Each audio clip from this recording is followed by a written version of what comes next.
بسم اللہ الرحمن الرحیم الحمد للہ رب العالمین وصلی اللہ وسلم وبارک علی نبینا محمد وعلی آلہ وصحبہ اجمعین اما بعد. یہاں ہم لوگ منار السبیل فی شرح الدلیل اس کتاب میں باب السواک پڑھ رہے ہیں. کتاب الطہارہ اور اس میں باب السواک ہم لوگ پڑھنے جا رہے ہیں. یہ اس کا 15واں حلقہ ہے. جی شیخ شروع کریں.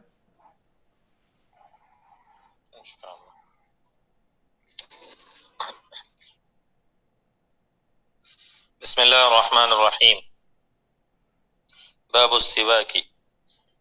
يسن بعود رطب لا يتفتت ولا يجرح الفم، وكان النبي صلى الله عليه وسلم يستاك بعود عراك قاله في الكافي، وهو مسنون مطلقا لقوله صلى الله عليه وسلم السواك مطهرة للفم مرضاة للرب، رواه أحمد. قال في الشرح: ولا نعلم في استحبابه خلافا ولا نعلم أحدا قال بوجوبه إلا إسحاق وداود، إلا بعد الزوال للصائم فيكره، لحديث علي مرفوعا: إذا صمتم فاستاكوا بالغداة ولا تستاكوا بالعشي، أخرجه البيهقي.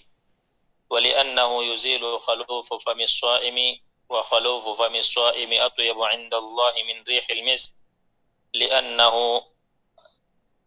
أثر عبادة لأنه أثر عبادة مستطاب، فلم تستحب تستحب إزالة تستحب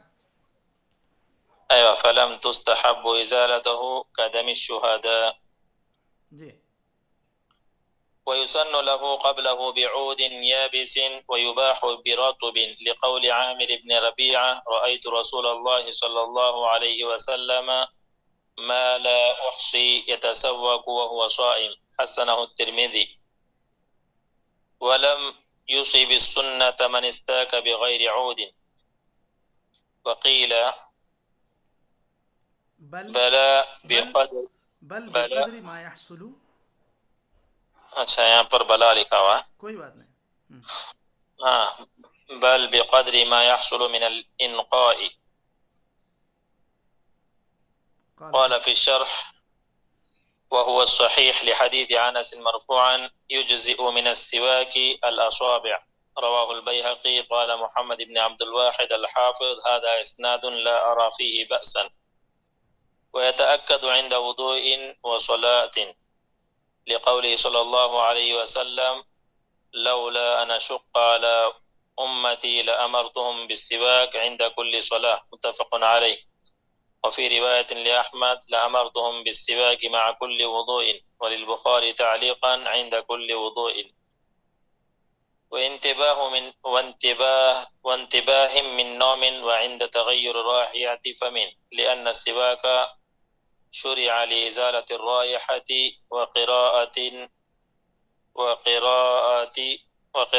تطيبا للفم تطييبا للفم لئلا يتأذى الملك عند تلقي القراءة منه. وعن حذيفة: كان رسول الله صلى الله عليه وسلم إذا قام من الليل يشوص فاه بالسواك، متفق عليه. وكذا عند دخول مسجد ومنزل، لما روى شريح بن هاني قال: سألت عائشة بأي شيء كان يبدأ النبي صلى الله عليه وسلم إذا دخل بيته؟ قالت: بالسواك، رواه مسلم. والمسجد أولى من البيت. وإطالة سكوت وسفرة أسنان، لأن ذلك مظنة تغير الفم. ولا بأس أن يتسوق بالعود الواحد 2 فصاعدا، لأن عائشة رضي الله عنها لينت السواك للنبي صلى الله عليه وسلم فاستاك به. طيب چلے. بسم اللہ الرحمن الرحیم الحمد للہ رب العالمین وصلی اللہ وسلم وبارک علی نبینا محمد وعلی آلہ وصحبہ اجمعین اما بعد. ہم لوگ یہاں منار السبیل فی شرح الدلیل اس کتاب میں کتاب الطہارہ سے باب السواک پڑھ رہے ہیں. یہاں سواک مسواک کرنے کو بھی کہتے ہیں اور سواک اس کاڑی کو بھی کہتے ہیں جس کے ذریعے سے مسواک کی جاتی ہے۔ یہاں سب سے پہلا مسئلہ یہ شروع کر رہے ہیں کہ مسواک کرنے کا حکم کیا ہے۔ یہ تو سب اس بات پر متفق ہیں کہ مسواک کے فائدے ہیں۔ ایک تو السواک مطہرۃ للفم مرضاۃ للرب، کہ مسواک کرنے سے منہ کی پاکی بھی ہوتی ہے اور اللہ رب العزت کی خوشنودی بھی حاصل ہوتی ہے۔ تو یہ اسی وجہ سے مسواک مطلق مسنون ہے، اس میں کسی کا اختلاف نہیں ہے۔ بعض لوگوں نے واجب کہا، جیسے امام ابو داؤد الظاہری وغیرہ نے، کہ آپ صلی اللہ علیہ وسلم نے کہا لولا ان اشق علی امتی لامرتهم بالسواک، تو یہ اس بنیاد پر انہوں نے کہا کہ بس یہاں مشقت کے ڈر سے آپ نے نہیں کہا، ورنہ تو یہ واجب ہے۔ یہ بات امام داؤد الظاہری وغیرہ نے کہی، ورنہ تو جمہور کے پاس سب کے پاس سنت ہے۔ پہلا مسئلہ یہ شروع کر رہے ہیں، کس سے سنت ہے؟ یسن بعود رطب لا یتفتت، مسواک ایسی کاڑی سے مسواک کرنا سنت ہے جو تازہ بھی ہو، لا یتفتت، بہت زیادہ وہ ٹکڑے ٹکڑے نہ ہوتی ہو۔ آپ اس میں کرنے جائیں پورے کے پورے ٹکڑے ہی نکل آئیں، تو ایسی کسی کاڑی سے نہیں ہونا چاہیے۔ اب یہ شاید ایک ایک کاڑی میں وہ خصوصیت ہوگی جس میں مسواک کرنے کے لائق وہ بنے، ورنہ ہر کاڑی اس لائق نہیں ہے کہ وہ مسواک کے طور پر اس کو استعمال کیا جائے۔ ان کا مطلق ذکر کرنا ہے۔ ولا یجرح الفم، اور کاڑی بھی ایسی ہونی چاہیے کہ وہ کہیں اس کے اندر اس کے جو کونچے ہیں وہ اتنے سخت نہ ہوں کہ وہ منہ کو زخم کر دے۔ یہ جو دانتوں کے آس پاس کا جو گوشت ہے، مسوڑے ہیں، کافی نازک ہوتے ہیں، اسی لیے ایسی کاڑی ہو جو منہ کو زخم نہ کر دے، زخمی نہ کر دے۔ وکان نبی صلی اللہ علیہ وسلم یستاک بعود اراک، آپ صلی اللہ علیہ وسلم پیلو کی مسواک، اراک کہتے ہیں پیلو کی مسواک کو، آپ صلی اللہ علیہ وسلم پیلو کی مسواک استعمال کیا کرتے تھے۔ اب جہاں پیلو کی میسر ہو وہاں پیلو کی کر سکتے ہیں، جہاں اس کے علاوہ کسی اور کاڑی سے کرنے کا امکان ہو وہاں اس سے بھی کر سکتے ہیں، جیسے نیم سے لوگ کرتے ہیں بعض علاقوں میں، تو نیم سے ہو یا پیلو سے ہو، بہرکیف ایسی کاڑی جو ٹکڑے ٹکڑے بھی نہ ہو اور نہ زخمی کر دے منہ کو، ایسے کاڑی سے مسواک کر سکتے ہیں۔ مطلق یہ مسنون ہے، کیوں؟ اس لیے کہ نبی کریم صلی اللہ علیہ وسلم نے فرمایا السواک مطہرۃ للفم مرضاۃ للرب، رواہ احمد۔ قال في الشرح ولا نعلم في استحبابه خلافا ولا نعلم احدا قال بوجوبه الا اسحاق وداود الا بعد الزوال للصائم فيكره۔ وہ جس طرح جو ہے بعض نسخوں میں موٹے خط میں جو لکھا ہوا ہے وہ دلیل الطالب لنیل المطالب اس کا متن ہے۔ اب یہ جو نیچے چھوٹے خط میں ہے وہ اس کی شرح ہے۔ اب وهو مسنون مطلقا الا بعد الزوال للصائم فيكره، اس طرح عبارت جوڑتے جانا ہے، الا بعد الزوال للصائم فيكره۔ یہاں پر فقہ حنبلی میں خاص طور پر یہ چیز مذکور ہے کہ یہ زوال کے بعد روزے دار کے حق میں مسواک کرنے کو ناپسند بتلاتے ہیں۔ اس کی وجہ کیا ہے؟ انہوں نے ایک حدیث سے استدلال کیا ہے کہ حدیث میں یہ ہے اذا صمتم فاستاکوا بالغدات، صبح سویرے تم صبح مسواک کرو اگر تم روزہ رکھو گے، ولا تستاکوا بالعشی، شام کے وقت میں تم مسواک نہ کرو۔ یہ بیہقی کی روایت ہے اور یہ ضعیف روایت ہے، شیخ البانی نے بھی اس کو ضعیف قرار دیا ہے، اور بھی کئی لوگوں نے اس کے اوپر کلام کیا ہے اس میں کہ بعض روات کے اعتبار سے۔ تو یہ امام عراقی نے اس کو بہت ہی ضعیف قرار دیا اس حدیث کو۔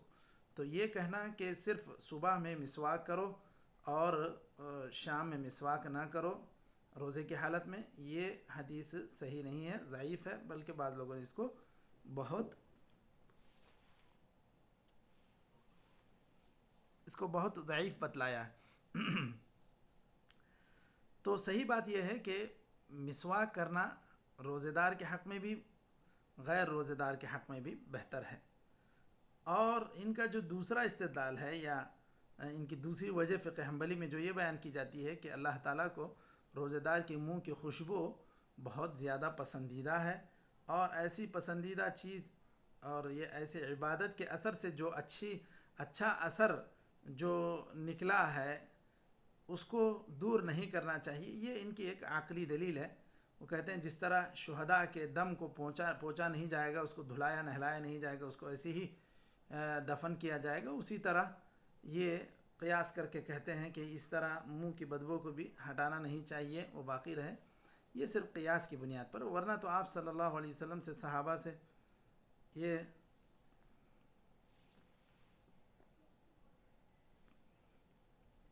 ایسی کوئی بات ثابت نہیں ہے کہ جو شام میں مسواک کرنے سے روک دے۔ تو صحیح طریقہ یہ ہے کہ روزے دار اور غیر روزے دار سب کے حق میں دن و رات میں کبھی بھی صبح شام زوال کے بعد زوال سے پہلے ہر وقت مسنون ہے کہ وہ مسواک کرے۔ وَيُسَنُّ لَهُ قَبْلَهُ بِعُودٍ يَابِسٍ وَيُبَاحُ بِرَطْبٍ۔ اب مزید یہ روزے دار ہی کے اوپر عطف کر رہے ہیں کہ روزے دار کے لیے سنت یہ ہے کہ وہ زوال سے پہلے، قبلہ کی ضمیر کدھر جا رہی ہے جی مشائخ؟ صوم نہیں، اور بتائیں مشائخ۔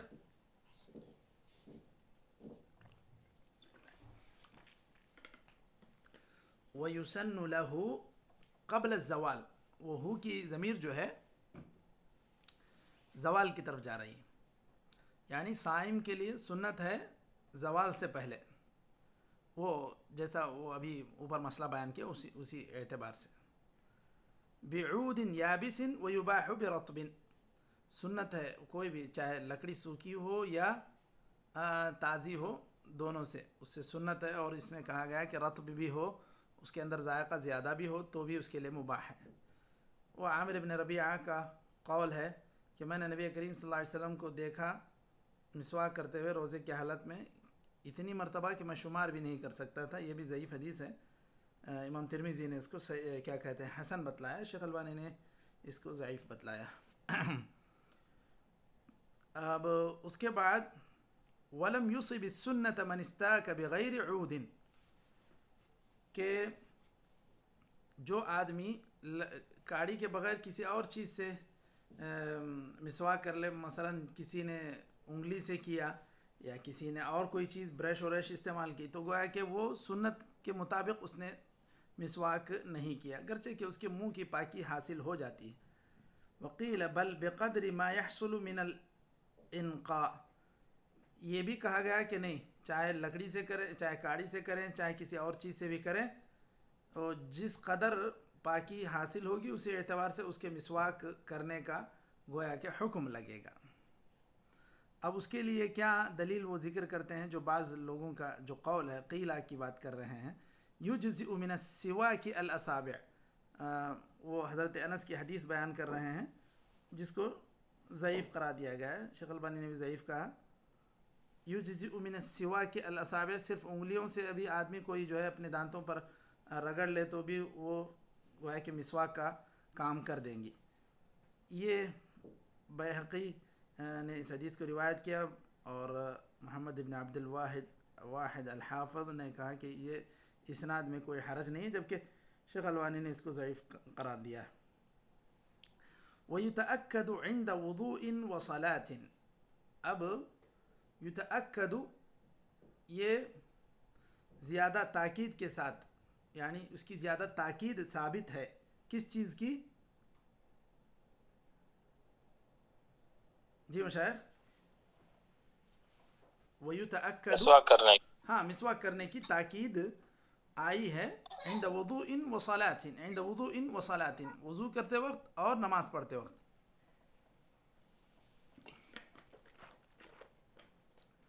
یوں تو یہ ہر وقت جو ہے سنت ہے، لیکن نماز کا جب وقت ہو گیا ہو، آپ وضو کرنا چاہ رہے ہیں، تو ایسی صورت میں اس کی زیادہ تاکید ہے۔ کیوں؟ یہ آپ صلی اللہ علیہ وسلم کا جو قول ہے یہ صحیح حدیث سے ثابت ہے، لولا ان اشق علی امتی لامرتهم بالسواک عند کل صلاۃ۔ آپ صلی اللہ علیہ وسلم نے کہا، مسند احمد کی ایک روایت یہ بھی ہے، لامرتهم بالسواک مع کل وضوء۔ تو ان دو روایتوں کی بنیاد پر وضو اور نماز کے موقع پر مسواک کرنا زیادہ مؤکد ہے، اس کی زیادہ تاکید آئی ہے۔ تو آپ صلی اللہ علیہ وسلم نے چونکہ سوچا کہ اگر کہہ دیں تو پھر یہ مسواک کرنا بھی لازم ہو جائے گا، تو کافی مشقت میں امت پڑ جائے گی، اسی لیے آپ صلی اللہ علیہ وسلم نے حکم نہیں دیا، لیکن یہ کہ تاکید ہے۔ اس کے بعد وانتباہ من نوم وعند تغیر رائحة فم، نیند سے آدمی بیدار ہوتا ہے اس وقت، انتباہ من النوم وعند تغیر رائحة فم، منہ کی بو جب بدل جاتی ہے اس صورت میں بھی اس کی گویا کہ تاکید ہے وہ مسواک کرنے کی، لأن السواک شرع لإزالة الرائحة وقراءة، مسواک کی مشروعیت یہ بو دور کرنے کے لیے ہے اور قراءت قرآن کے لیے ہے، تطیبا للفم، اس کا دوسرا مقصد یہ بھی ہے کہ منہ کی بھی پاکیزگی حاصل ہو، لئلا يتأذى الملك عند تلقي القراءة منه، جب آدمی تلاوت کرتا ہو فرشتے بھی سنتے ہیں، تو ایسی صورت میں فرشتوں کو تکلیف نہ ہو، کیونکہ آپ صلی اللہ علیہ وسلم نے جو پیاز لہسن کھا کر مسجد میں حاضری دینے سے جو منع کیا ہے اور کہا فإن الملائکۃ تتأذى مما يتأذى منه بنو آدم، کہ جس سے انسانوں کو تکلیف ہوتی ہے اس سے فرشتوں کو بھی تکلیف ہوتی ہے، تو پھر اس طرح پیاز لہسن کھائے بنا اگر کوئی اور بھی کام اس طرح کا کرتے ہیں تو جس سے منہ میں بو رہتی ہے، تو ایسی چیز فرشتوں کے لیے تکلیف دہ ہوتی ہے۔ اور قراءت قرآن کے وقت بھی اس کی تاکید آئی ہے تاکہ جو ہے جو فرشتے سنتے ہیں ان کو تکلیف نہ ہو۔ وعن حذیفة كان رسول اللہ صلی اللہ علیہ وسلم اذا قام من اللیل یشوص فاہ بالسواک، شاص یشوص کہتے ہیں رگڑنے کو، مسواک۔ وکذا عند دخول مسجد ومنزل، اسی طرح مسواک کی تاکید مسجد میں داخل ہوتے وقت اور گھر میں داخل ہوتے وقت بھی آئی ہے، لما روى شريح ابن هاني قال سألت عائشة بأي شيء كان يبدأ النبي صلى الله عليه وسلم إذا دخل بيته قالت بالسواك، رواه مسلم، والمسجد أولى من البيت۔ یہاں پر شريح ابن ہانی کی جو روایت ہے کہ انہوں نے حضرت عائشہ رضی اللہ عنہا سے سوال کیا کہ آپ صلی اللہ علیہ وسلم جب مسجد میں جب گھر میں داخل ہوتے تھے تو کیا کام تھا جس سے آپ صلی اللہ علیہ وسلم آغاز کرتے، گھر میں داخل ہوتے ہی کیا کرتے تھے؟ تو حضرت عائشہ نے ذکر کیا تھا کہ آپ صلی اللہ علیہ وسلم سواک کرتے تھے، مسواک کیا کرتے تھے، تاکہ جب آپ صلی اللہ علیہ وسلم قریب ہوں، بات کریں اپنے اہلیہ سے، اپنے گھر والوں سے قریب ہوں تو منہ میں بو نہ رہے۔ والمسجد اولا من البیت، اسی طرح مسجد میں اگر کوئی انسان جاتا ہے تو جس طرح دیگر احادیث میں کہا گیا کہ فرشتوں کو بھی تکلیف ہوتی ہے، تو پھر انسان کے گھر سے زیادہ مسجد تو ایک مقدس جگہ ہے، اس اعتبار سے وہاں جاتے ہوئے بدرجہ اولا مسواک کرنا چاہیے، منہ کی بو کو دور کر کے جانا چاہیے۔ وإطالة سكوت وصفرة أسنان لأن ذلك مظنة تغير الفم، آدمی بہت دیر تک خاموش رہے، کسی گہری سوچ میں پڑا رہے، کوئی فکر میں رہے، بہت دیر تک منہ بند کر کے خاموش رہے، تو ایسی صورت میں بھی انسان کے منہ کی بو بدل سکتی ہے۔ اور اسی طرح جب منہ میں آپ دیکھتے ہیں کہ دانتوں میں پیلا پن ظاہر ہو رہا ہے تو یہ منہ کے بو کی بدل جانے کی علامت ہے، تو اسی لیے اس صورت میں بھی مسواک کرنا یہ ایک مؤکد امر ہے۔ ولا بأس أن يتسوك بالعود الواحد 2 فصاعدا لأن عائشة رضی اللہ عنها لینت السواک للنبی صلی اللہ علیہ وسلم فاستاک به، یہاں کہہ رہے ہیں کہ اگر کوئی ایک ہی مسواک سے 2 آدمی مسواک کر لیں تو بھی کوئی حرج نہیں۔ یہ جس طرح انہوں نے حضرت عائشہ کی حدیث سے استدلال کیا ہے اس سے یہ مسئلہ تو ثابت نہیں ہوتا کہ ایک مسواک کو 2 آدمی استعمال کریں۔ اس میں تو حضرت عائشہ رضی اللہ عنہا نے جو مسواک نرم کر کے دی تھی وہ اس لیے کہ آپ صلی اللہ علیہ وسلم مرض الموت میں ہیں، آپ صلی اللہ علیہ وسلم کی نظریں بالکل مسواک پر جمی ہوئی تھیں، تو اب آپ صلی اللہ علیہ وسلم کی طبیعت اتنی نڈھال ہے کہ اس صورت میں وہ مسواک کو آپ صلی اللہ علیہ وسلم چبا کے پھر نرم کریں، یہ اتنی یعنی کہ طاقت آپ صلی اللہ علیہ وسلم کے بدن میں نہیں ہے. تو حضرت عائشہ نے بیوی ہونے کے ناطے اس کو نرم کیا اور آپ صلی اللہ علیہ وسلم کو مسواک دیا. تو آپ صلی اللہ علیہ وسلم نے بہت اچھے انداز میں مسواک کیا. یہ آخری عمل تھا جو آپ صلی اللہ علیہ وسلم نے اس دنیا سے رخصت ہونے سے پہلے ادا کیا تھا.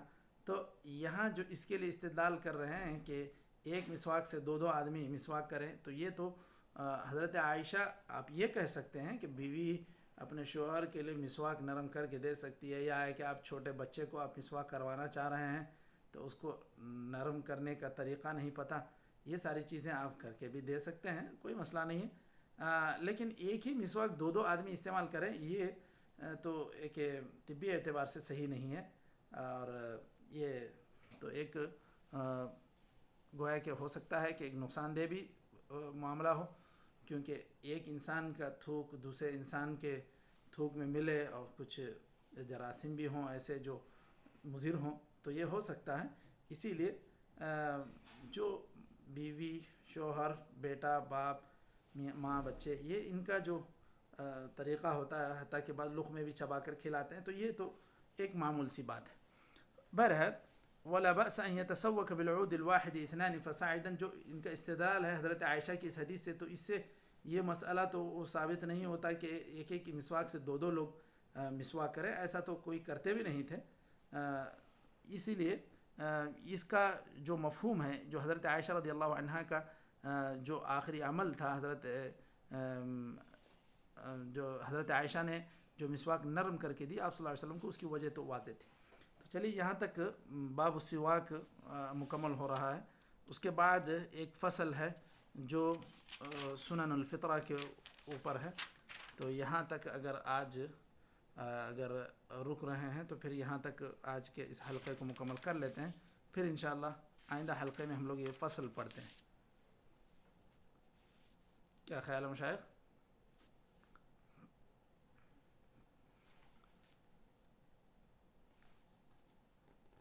نکتفی بهذا القدر وصلی اللہ وسلم وبارک علی نبینا محمد وعلی آلہ وصحبہ اجمعین. ان شاء اللہ بارک اللہ